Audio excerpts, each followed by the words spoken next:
Oke, jadi tubuh kita ini punya energi karena ada proses respirasi yang terjadi di mitokondria menghasilkan ATP. Kemudian organel berikutnya, sebelum ke organel berikutnya, ini ada gambar Bapak tampilkannya, gambar mitokondria. Dia bentuknya khas.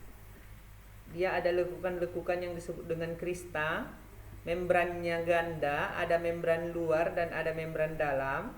Yang warna biru, yang paling luar membran luar, yang paling dalam membran dalam. Nah, ini sering ditanya di UTBK nih. Salah satu organel yang bermembran rangkap atau ganda itu adalah mitokondria. Di antara lainnya termasuklah nanti kloroplas dan nukleus. Nah, di dalam lekukan-lekukan ini ada matriks. Matriks ini berisi cairan nanti. Di sini ada tempat respirasi ya.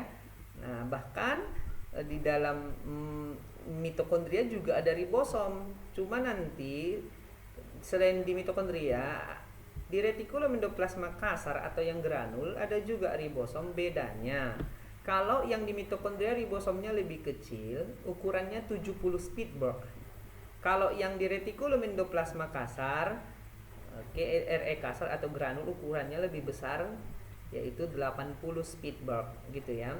Jadi kita ke retikulum endoplasma fungsinya ini tergantung jenisnya. Kalau yang kasar atau yang granul dia sebagai angkot.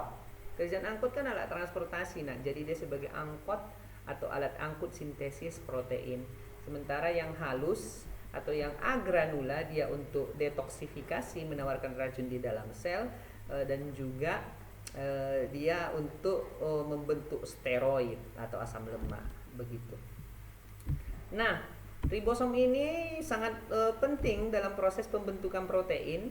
Nah, jadi di ribosom lah terbentuk protein, yang mana sintesis protein ini akan kita bahas sedikit nanti di akhir atau subtopik yang kedua terakhir. Namun rincinya di kelas 12 akan dibahas lagi tentang sintesis protein yang terjadi di dalam organel ribosom. Nah, gambarnya sudah ada di sini. Ribosom memiliki dua subunit ya. Yang pertama ada dia subunit ribosom yang ada temnya. Kemudian ada yang dia diagram subribosom yang ada subunit besarnya, ada subunit kecilnya. Jadi yang besarnya ukuran 60 Spitberg, yang kecilnya 40 Spitberg. Jadi rata-rata kalau ribosom yang ini yang menempel di RE ini nak ya, ukurannya 80 Spitberg sampai 100 Spitberg. Kemudian organel yang berikutnya adalah badan Golgi, boleh disebut dengan Golgi apparatus atau parat Golgi atau Golgi kompleks. Nah, jadi ini fungsinya untuk ekskresi dan sekresi, untuk mengeluarkan zat sisa. Itu untuk badan Golgi.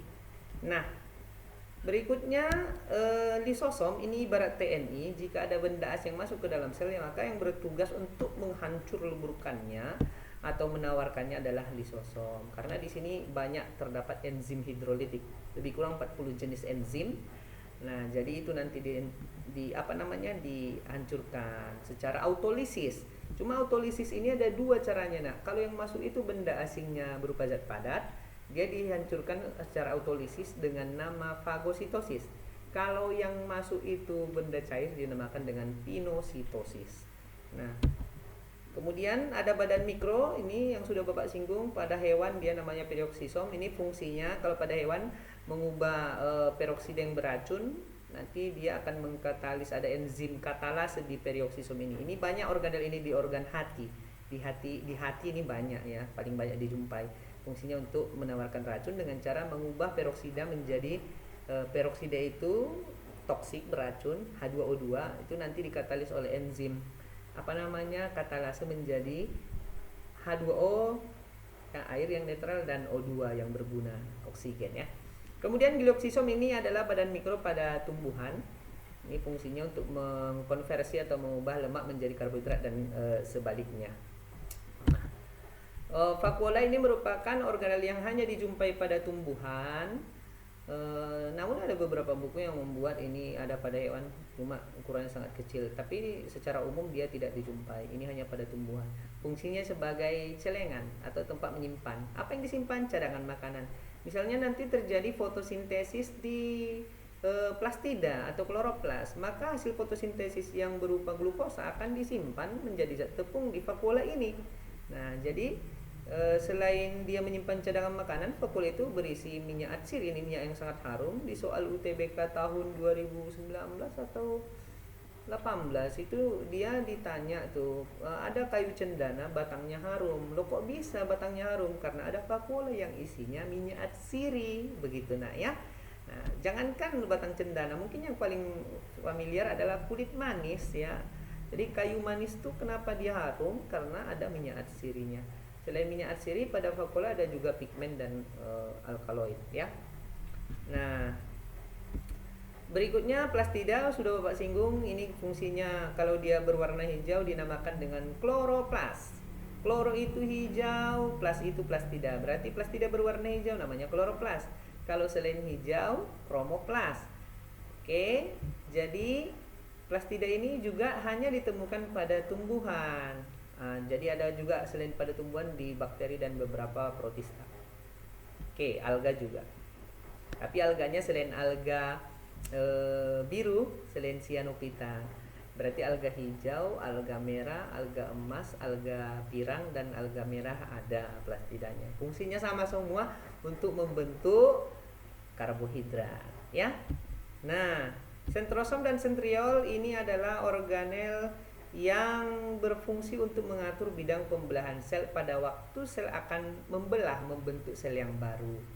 Nah, kemudian yang terakhir yang mau kita singgung di sini adalah dinding sel. Dinding sel ini sekali lagi juga hanya ditemukan pada tumbuhan, hewan tidak punya. Jadi perbedaan antara dinding sel dan membran sel ini nanti akan Bapak bahas dalam pertemuan berikutnya. Tolong diingatkan ya, karena ini sangat penting. Dinding sel ini dia hanya pada tumbuhan sifatnya kaku dan impermeable, tidak tembus oleh air dan zat yang larut di dalam air. Nah, jadi dia bagian terluar dari tumbuhan atau sel tumbuhan maksudnya lebih tepatnya. Oke. Jadi fungsinya tentu saja sebagai pelindung atau pemberi bentuk. Nah, zat penyusunnya rata-rata dari selulosa, tapi nanti ada dia yang dari pektin dan lignin bahkan hemiselulosa. Jadi Bapak rasa itu yang perlu kalian ketahui untuk pertemuan hari ini. Terima kasih atas partisipasinya yang sangat berharga dan kesabarannya yang begitu wadidaw gitu. Thank you very much from the kitchen to bedroom of the next. You and goodbye. Assalamualaikum warahmatullahi wabarakatuh. Terima kasih Ananda semuanya. Mudah-mudahan bermanfaat ya.